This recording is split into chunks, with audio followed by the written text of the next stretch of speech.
நம்ம மத்திய அரசு வந்து 2017ஆம் ஆண்டு வந்து ஜிஎஸ்டியை வந்து இன்ட்ரோடியூஸ் பண்ணாங்க. இந்த ஜிஎஸ்டி வந்து கிட்டத்தட்ட 17 டாக்ஸஸை வந்து ரிமூவ் பண்ணிட்டு இந்த ஜிஎஸ்டி அப்படிங்கிற விஷயத்தை வந்து நம்ம மத்திய அரசு வந்து அறிமுகப்படுத்தினாங்க. இந்த ஜிஎஸ்டி ஆரம்பிச்சதுல இருந்து இந்த எதிர்க்கட்சிகள் தொடர்ந்து வந்து எல்லா பொருட்களோட விலை வந்து ஜாஸ்தியா இருக்கு அப்படின்னு சொல்லி தொடர்ந்து ஒரு குற்றச்சாட்டை வந்து வச்சுட்டு வராங்க.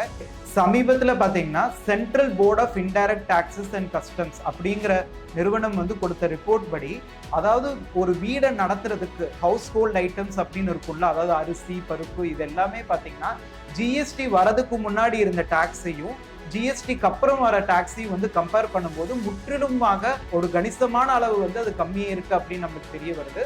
அதாவது நான் என்னென்ன அப்படிங்கிறது இப்ப நம்ம பார்ப்போம்.